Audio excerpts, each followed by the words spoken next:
É um prédio aparentemente normal num subúrbio de Lisboa. É baixo, como todos os outros prédios nesta rua. Tem apenas 2 andares, mas há alguma coisa estranha no telhado. Já repararam? Para que servem aquelas antenas no topo? Estamos em 1980, no centro do Feijó. Os miúdos andam a brincar de um lado para o outro na rua. Passam autocarros, há mercearias e cafés abertos. E depois há aquele prédio com as antenas que saltam à vista. Ele morava numa dessas portas. Ele até tinha as antenas lá no teto e tudo. E ele sempre foi nessa coisa dos OVNIs. Tanto é que ele tinha umas antenas ali e não sei o quê. Já passaram mais de 40 anos e Carlos Oliveira ainda se lembra daquelas antenas. Olhava para elas quase todos os dias, quando vinha da escola.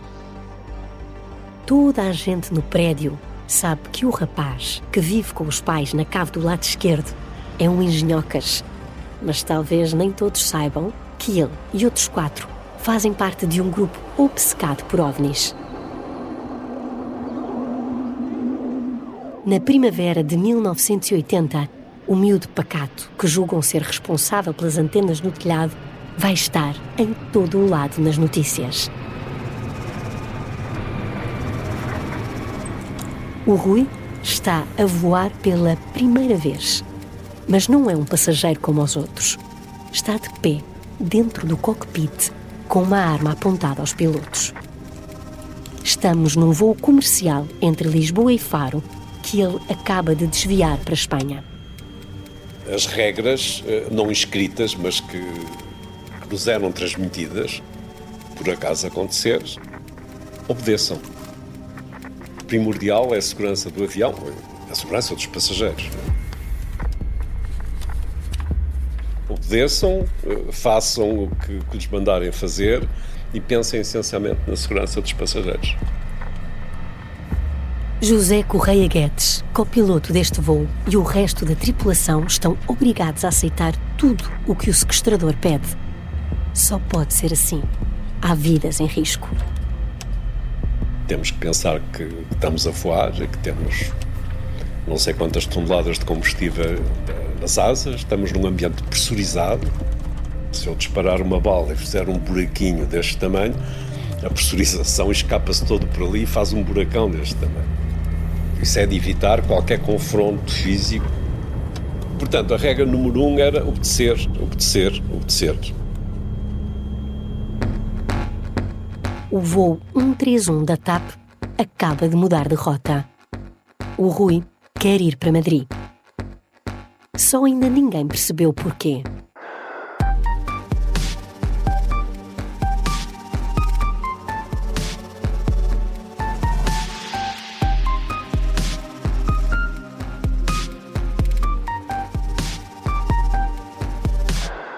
Fora do cockpit, ninguém desconfia de nada.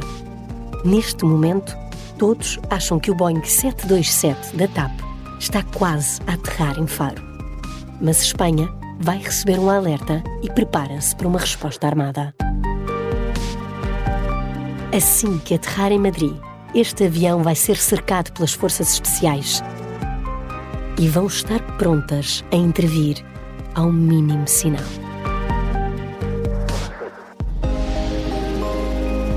Este é o Piratinha do Ar, uma série para ouvir em 6 episódios que faz parte dos Podcast Plus do Observador. É narrada por mim, Margarida Villanova, com banda sonora original de David Fonseca.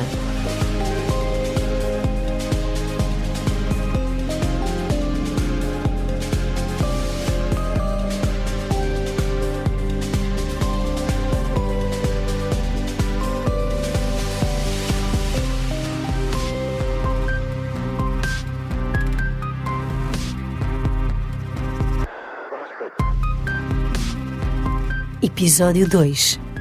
Emergência 7500.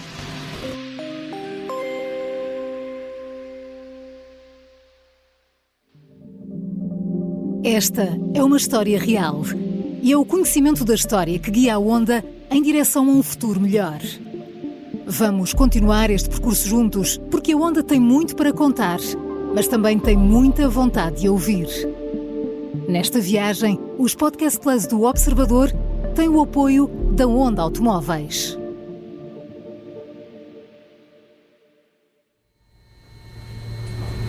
Durante senhores passageiros, daqui fala novamente o comandante Coutinho Ramos.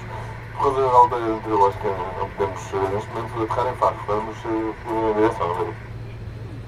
A mensagem é transmitida aos passageiros, mas quem já esteve dentro de um avião sabe que nem sempre se entende bem o que é dito pelo sistema de som e, neste caso, muitos não perceberam para onde estava a ir o avião. Os pilotos tinham de dizer alguma coisa. José Correia Guedes, o copiloto, sabe que não pode ser de outra forma. Inventaram a desculpa mais fácil, mesmo que aquilo não fizesse qualquer sentido. Por razões de ordem meteorológica não podemos aterrar em Faro. Vendo assim, com quase 50 anos de distância, parece humorístico, porque o que é que ele dizia? Coitado, não podia dizer outra coisa.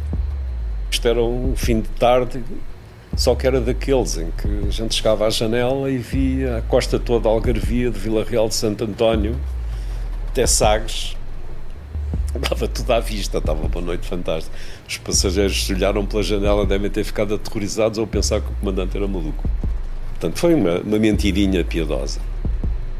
Mesmo assim, quase todos os passageiros acabam por acreditar. Mas o sindicalista da TAP, Vítor Azevedo, que minutos antes, sem o saber, tinha estado sentado ao lado do sequestrador, percebe logo que algo está errado. O jornalista Miguel Cordeiro falou com Vítor Azevedo. Eu olhei para baixo e vi as luzes da pista e disse para o meu colega, olha, temos coisa a aterrar. Continuámos a nossa conversa e passados uns 10 minutos ou assim, apercebi-me que já estávamos em altitude de cruzeiro novamente. E então, o comandante Salver disse que havia mau tempo, ou coisa do género, e eu disse-lhe, não há mau tempo nenhum. Com certeza que há aqui uma situação complicada. E não é uma avaria, porque se fosse o comandante não tinha problemas em dizer, se calhar fomos desviados, isto mesmo assim, muito naturalmente. Na brincadeira? Não, sim, na brincadeira, mas com algum sentido, porque trabalhando na aviação, se fosse um problema técnico, o comandante não tinha problema em dizer, temos um problema técnico, voltamos à base. Com um tempo tão bom a dizer que é mau tempo, temos que não podemos aterrar, de facto, não dá para engolir para quem perceba alguma coisa da aviação, não é? Sentado ao lado de Vítor Azevedo, Pedro Ferran, que é controlador aéreo em Faro, também não encontra razão para o que se está a passar. Mas muita gente acredita que não estivesse muito familiarizada com o voo, não se tivesse percebido do que havia uma anomalia. Agora, eu conhecia como as minhas mãos, a palma das minhas mãos, o voo de Lisboa para Faro. E sabia que estava a haver ali uma anomalia grande, estava ali a haver uma coisa esquisita. O avião prepara-se para deixar o território português. Do outro lado da fronteira, as autoridades são avisadas do que está a acontecer. Os aviões estão preparados com um sistema que hoje é muito conhecido, que em caso de necessidade basta inserir um código específico e imediatamente o controlador que está de serviço recebe um aviso de alarme e sabe exatamente o que é que está a acontecer. Porque há várias situações e há códigos correspondentes a cada situação. Só que na altura Portugal ainda não tinha esse sistema. Esse sistema está inserido numa coisa que se chama radar secundário. Portugal ainda não tinha, mas Espanha tinha. Ou seja, a partir do momento em que nós inserimos o código, o controle de tráfego aéreo de Espanha foi imediatamente notificado que aquele avião estava sob sequestro. 7500. É este o código acionado para sinalizar um voo sob sequestro. Rui não se apercebe de que o comandante acaba de dar o alerta.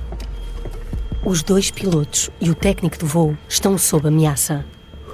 Nas costas, tem um adolescente nervoso a andar de um lado para o outro e a apontar-lhes uma arma carregada. Tinha SAR de jovem e o que era ainda mais preocupante, e estava muito tenso. Ele apontava a arma e tremia, portanto, que ainda era uma coisa que nós nos preocupava mais. Um profissional estaria completamente sob controle, um amador, que era o caso, e numa situação daquela, estava extremamente nervoso. o que podia fazê-lo disparar a arma em qualquer momento, em qualquer instante. Um avião praticamente cheio está agora sob as ordens de um miúdo de 16 anos. Fora do cockpit, a tripulação começa a estranhar e tenta perceber por que motivo este voo está a mudar de rota. Chefe de cabine bateu várias vezes à porta, não se deixou enganar, né, com a desculpa do comandante, e disse-me ela depois: o que eu pensei é quando vocês tinham morrido. O que lhe passou pela cabeça que fosse um sequestro, nem ela nem os passageiros. Alguns dos passageiros das filas da frente chamam os comissários de bordo.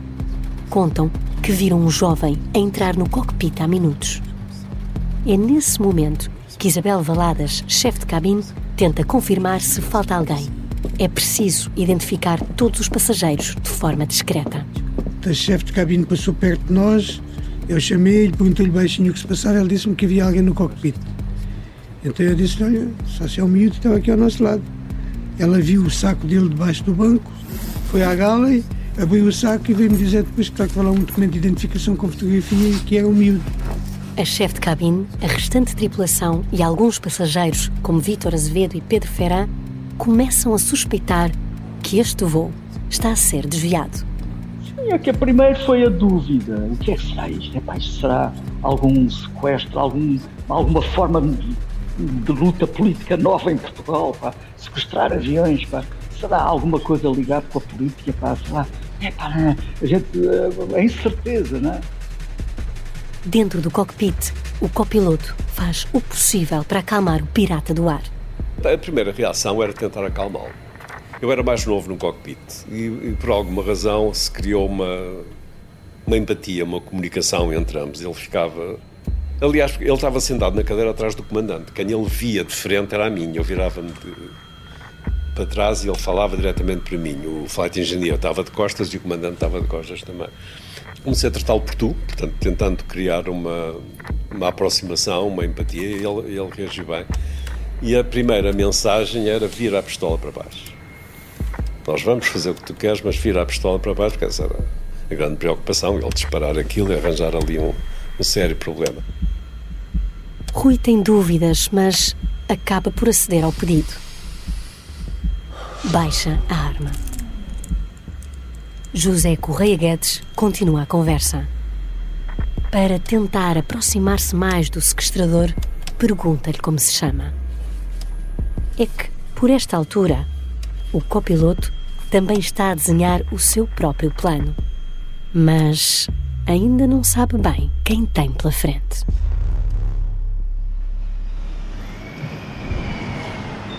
O Rui era um jovem tranquilo, pacato, nunca o vi metido em nada estranho e, portanto, o via-o como um rapaz estudante que ia para a escola e vinha.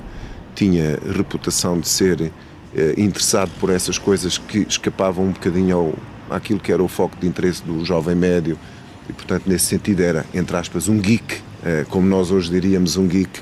Mas, não, quer dizer, ninguém esperava que fosse meter-se num avião e desviar um avião. Manuel Ramos Soares é hoje presidente da Associação Sindical dos Juízes Portugueses. Há cerca de 40 anos, era apenas um jovem a viver no concelho de Almada. Conheceu o Rui. Eram vizinhos. Aquela zona do Feijó era uma zona essencialmente pobre. Eu diria um dormitório de Lisboa, mas pessoas operárias, porque naquela altura ainda havia muita indústria na zona de Almada e Barreiro e Seixal. Portanto, era sobretudo uma zona de pessoas pobres e também classe média baixa e com muitos problemas, sobretudo a partir dos anos 80 e um bocadinho mais para a frente, toxicodependência. E o Rui tinha a imagem dele contrária, da pessoa que não se metia nisso, como eu e outros, talvez exceção.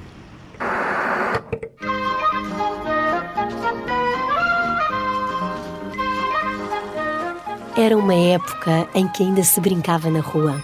Os miúdos agarravam na bicicleta e iam à aventura. Tal como na série Verão Azul, Rui e os amigos passavam grande parte do tempo fora de casa. Todos os dias no verão estávamos juntos.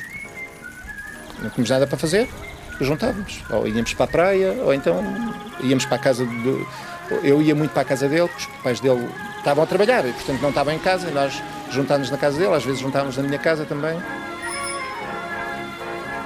Nessa altura íamos brincar para a rua, portanto, no verão, principalmente no verão, e eu lembro perfeitamente, o primeiro a acabar de almoçar, saía e ia tocar as campainhas dos outros para virem para a rua brincar. Mesmo às vezes, no verão, nos dias mais longos, a seguir ao jantar íamos para a rua ainda, brincávamos no nosso quarteirão, digamos assim. Não saíamos ali daquela zona do nosso quarteirão. Lembrem-se de que nesta altura não existiam telemóveis ou computadores. O único ecrã que interessava era o da televisão.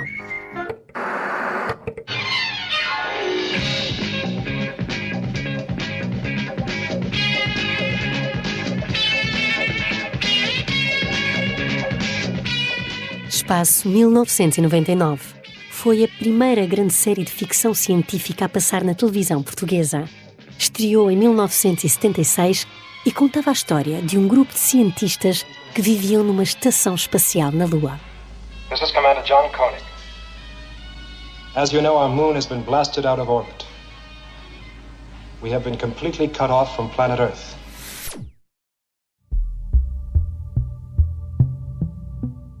Há muito que já existiam livros sobre a vida extraterrestre, mas no final dos anos 70 havia um que se destacava e que lançava uma pergunta na capa. Eram os deuses astronautas? Especulava sobre as pirâmides. Digamos que não eram tecnicamente possíveis de serem construídas com os conhecimentos da altura. E, portanto, uma explicação plausível é que eram civilizações extraterrestres que tinham estado cá ou que tinham vindo para cá e que tinham outros conhecimentos. Vítor Teodoro foi professor de ciências e deu aulas na Escola do Laranjeiro nos anos 70. Lembra-se de ter emprestado o livro a um grupo de 5 alunos que partilhavam o fascínio por OVNIs. Olhando agora, penso bem, isso era, de certa maneira, uma forma de ser influencer, como agora se diz, antes dos influencers e usando outros meios. Nesse caso, o influencer era a divulgação das ideias da ciência. Tinham uma curiosidade apaixonada e levavam essa curiosidade à ação, não ficavam só pela contemplação. Os 5 amigos juntavam-se quase todos os dias depois das aulas. Passavam a vida a recolher artigos sobre avistamentos insólitos de objetos voadores não identificados. Formaram mesmo um clube. Era o Clube PESSIS, que era o Clube de Pesquisa de 5 Estrelas, das 5 Estrelas. 5 estrelas porque eram 5 fundadores, basicamente. Renato Ventosa fazia parte dos 5. Os outros eram o João Pedro, o Zé Gustavo, o Francisco e o Rui. Sim, o nosso Rui, que agora está dentro do cockpit de um avião da TAP, com uma arma apontada aos pilotos. Naqueles anos, não faltavam casos de avistamentos em Portugal. Basta ir aos arquivos. 1968. Na base aérea das Lajes, nos Açores, um militar garante que teve um encontro imediato. Jura que viu um objeto voador a pairar junto do posto e que estavam 4 tripulantes no aparelho. Depois de alguns segundos, deparou-se com uma luz forte e logo a seguir desmaiou. 1975. Um jovem conta que foi perseguido pelas luzes dos faróis durante a noite enquanto fazia a viagem de carro entre Peniche e Alcobaça. Parou e apercebeu-se da presença de um objeto redondo, um disco voador de grandes dimensões. Diz que era do tamanho da Praça de Touros do Campo Pequeno e tinha um tom metálico acinzentado. Quando chegou a casa, ninguém da família acreditou.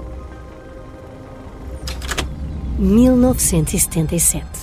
Em Castelo de Bode, um jovem piloto da Força Aérea assegura que esteve frente a um grande objeto voador não identificado que pairava a cerca de 2.000 metros de altitude. José Francisco ainda o conseguiu observar durante alguns segundos, antes de desaparecer a alta velocidade. O avião ficou descontrolado e começou a cair a pique. O piloto só conseguiu recuperar o controle quando estava a poucos metros de se despenhar. E 1979, apenas um ano antes do Rui desviar o avião da TAP, um extraterrestre com fato espacial aparece na capa de uma revista portuguesa. A revista chamava-se Humanoide. Era suposto ser bimestral, mas acabou por só ter um número. A primeira e única edição foi publicada em março e custava 10 escudos. Naquela altura, o mesmo dinheiro dava para comprar 4 pastilhas. Dos 1000 exemplares, só se venderam cerca de 20 a familiares e amigos. Quem estava por trás desta revista? O Rui e os restantes amigos do Clube de Pesquisa de Fenómenos Insólitos. O Rui passou grande parte da adolescência a estudar o avistamento de OVNIs. Por isso, todos juravam que as antenas que estavam no topo do prédio em que vivia serviam para captar sinais de vida no universo. Na verdade, era uma coisa muito mais terrestre. Era um posto de rádio amador criado pelo namorado da irmã que vivia na porta em frente. Rui só tinha ficado com a fama. Mas em casa, ele também tinha as suas próprias engenhocas. Durante meses construiu sozinho um amplificador para ouvir música. Tudo aquilo que tinha na cabeça era para levar até ao fim. Desviar aquele avião da TAP não ia agora ser uma exceção. Esta é uma história de guerra. Dá-me uma catanada aqui na cabeça. Abre-me a cabeça. António Lobato foi o português que mais tempo esteve em cativeiro na Guerra de África. 7 anos e meio. E diz-me assim, dá a faca. E eu digo assim, vem buscar-la. E não dá a faca. E eu levantei-me assim, vem buscar-la. É também uma história de amor. A carta era muito simples. Querida, estou vivo. Eu voltarei. E é também a história da operação secreta para o resgatar em plena ditadura do Estado Novo. Agora vamos para o meio de quando há querida, acabo destes gajos todos que são... Este é o Sargento na Cela 7. Uma série para ouvir em 6 episódios. Faz parte dos Podcast Plus do Observador. É narrada por mim, Pepe Rapazote, com banda sonora original de Noise Earth. Pode acompanhar no site do Observador ou nas plataformas de podcast.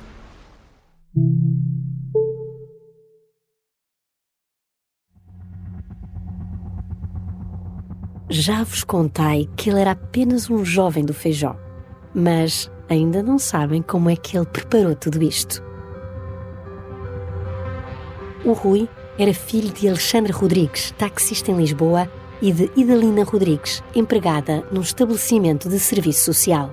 Tinha uma irmã mais velha que já tinha saído de casa. O pai e a mãe passavam o dia fora a trabalhar. Na escola, o Rui não era propriamente um aluno aplicado. Foi uma pessoa que, do ponto de vista de sucesso escolar, teve os seus percalços mais do que o normal. Ao contrário de nós que evoluímos, um ou outro com repetições de ano, mas em geral sem grandes dramas, ele sei que teve algumas dificuldades a partir de determinada altura. Apesar de ser uma pessoa, de facto, com um potencial bastante grande, não é? Aos 16 anos, o amigo Renato Ventosa seguiu para o 10º ano, mas o Rui, por causa das más notas, foi inscrito no Colégio Crisfal, em Lisboa. Tinha-se inscrito nesse colégio para fazer o 7º, 8º e 9º no mesmo ano. E nós, na altura, até achámos aquilo estranhíssimo. Quer dizer, tu não conseguias fazer um ano num ano. E agora vais conseguir fazer 3 anos num ano? Isso é muito estranho. Pronto, mas é um colégio privado, se calhar tens lá algumas condições, portanto, lembro-me disso. Ao contrário do que todos pensavam, nos últimos meses, o Rui não ia para a escola. A meio do 2º período, começou a faltar. A matrícula foi congelada. Continuou a ir para Lisboa, mas não aparecia nas aulas. A 8 de março, pediu o passaporte. Pagou um sinal de 1000 escudos. A 24 de abril já o tinha, depois de pagar mais 850 escudos. Terá usado o dinheiro que estava destinado para pagar a escola.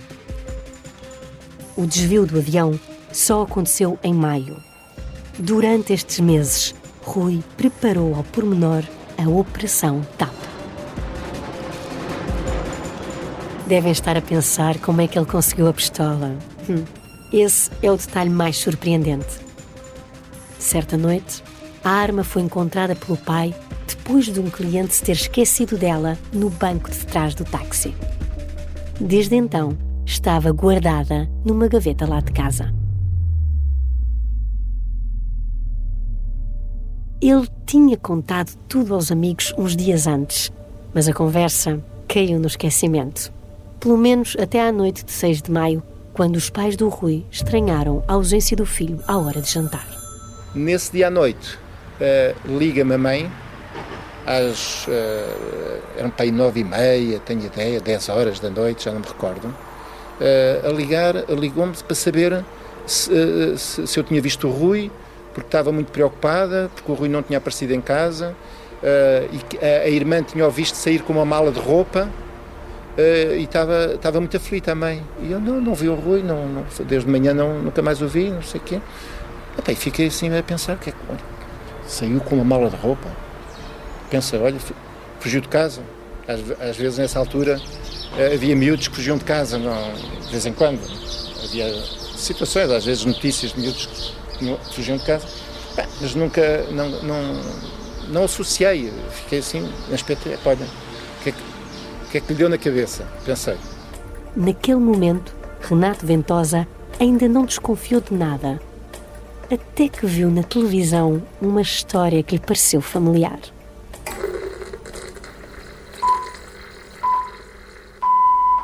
Última hora. Um avião da TAP foi sequestrado e segue para Madrid. Ouço na televisão uma notícia que interromperam a emissão, interrompemos a emissão, uma notícia de última hora. Estamos a falar dos anos 80, portanto ainda só havia RTP. Notícia de última hora, um avião da TAP que ia para Faro foi desviado para Madrid. Bem, aí caiu-nos tudo, não é? Caiu-nos tudo porque tínhamos a história, aquela história que ele tinha contado, agora estava a bater certo. O Boeing 727 está a aproximar-se de Madrid. Cá fora, o desvio já é notícia, mas aqueles que seguem dentro do próprio avião continuam na dúvida. Ninguém dizia nada. O comandante não dizia nada, não falava. Ninguém dizia nada. E o avião a passar e Faro a ficar para trás e nós a 17 mil pés. De maneira que nós ficamos muito tempo. E, portanto, isto para um controlador em Faro, que trabalhava em Faro, era uma anomalia total. Uma anomalia, está aqui alguma coisa. Mas ninguém diz nada. Ninguém diz nada. O copiloto começa a pôr em prática o seu plano. Tentar ganhar a confiança do jovem pirata do ar. E faz a pergunta que todos querem fazer. E então o que é que tu queres? Perguntei-lhe eu. E ele veio-me então com as suas condições. 10 milhões de dólares e um salvo-conduto para a Suíça. Sim, ouviram bem. Ele quer 10 milhões de dólares. Fazendo as contas, a taxa de inflação é o equivalente a cerca de 32 milhões de euros nos dias de hoje. José Correia Guedes pergunta: a quem queres pedir o dinheiro? O Rui responde: à TAP. O copiloto não consegue conter o sorriso. A TAP já na altura estava falida. Não vais pedir... E o salvo-conduto? Não te vai valer de nada. Isto que estás a fazer é um crime tão grave que ou terras na Suíça ou no Uganda, num lugar qualquer, tu és imediatamente preso. Isso não existe. Não há um salvo-conduto para um crime desta magnitude. Não quero saber. Badadé. Mas o diálogo continua e Rui pergunta então ao copiloto a quem deve pedir afinal o dinheiro. José Correia Guedes responde que não faz ideia e explica que Portugal é um país pobre e que, mais a mais, os bancos estão fechados à noite. O Rui toma uma decisão. Vamos então pedir ao governo. e insiste no salvo-conduto para a Suíça. Um documento que, na cabeça dele, lhe permitiria não ser detido após sair do avião. Mas o pirata do ar continua a surpreender. Lembram-se de que ele já tinha pedido desculpa pelo trabalho que estava a dar aos pilotos. Quando o avião já está a aterrar em Madrid, pergunta ao comandante: acha que estou a pedir muito dinheiro?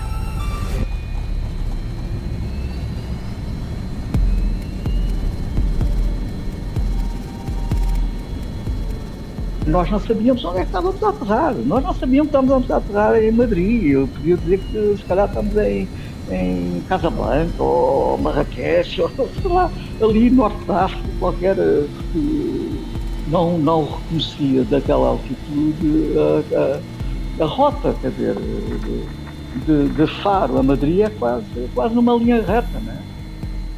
Dentro do Boeing 727, a maioria dos passageiros permanece na ignorância. Logo após a aterragem, o avião é conduzido para a zona militar do aeroporto. Aterramos em Madrid e logo a seguir aconteceu aquilo que está no protocolo para situações deste género. O avião é enviado para um lugar remoto e é imediatamente cercado pelas forças de segurança. Porque era um lugar muito escuro, via uns vultos à volta, eles ainda por cima vestiam de negro. O avião está cercado pelas forças especiais espanholas e estão fortemente armadas. O avião foi levado para a zona militar do aeroporto, uma zona escura, com pouca luminosidade, mas conseguia-se ver os GOE espanhóis, era a polícia especial da altura deles, com as armas na mão, a tomarem posição à volta dos aviões. Aí foi quando eu senti algum medo, porque pensei, se estes fulanos entram dentro do avião, lá se vai o miúdo e se vai se calhar mais alguém, porque eles entram a matar. Instala-se o nervosismo entre os passageiros. Os homens de negro podem entrar a qualquer momento. Aguardam apenas por uma ordem. Se for necessário, não vão hesitar em abater o piratinha.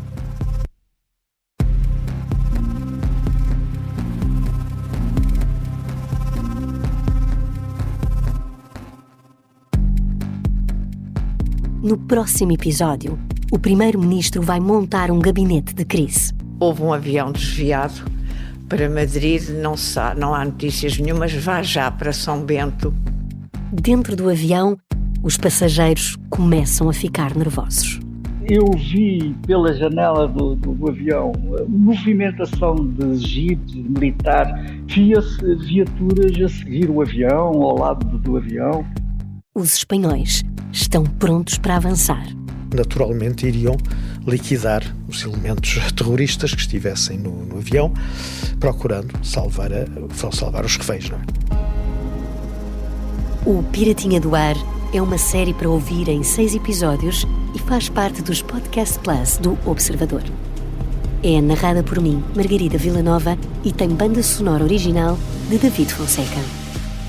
O guião e as entrevistas são de Miguel Cordeiro. A edição é de João Santos Duarte. A sonoplastia é de Beatriz Martel Garcia. A coordenação é de Miguel Pinheiro, Filomena Martins, Pedro Jorge Castro, Ricardo Conceição e Sara Antunes de Oliveira.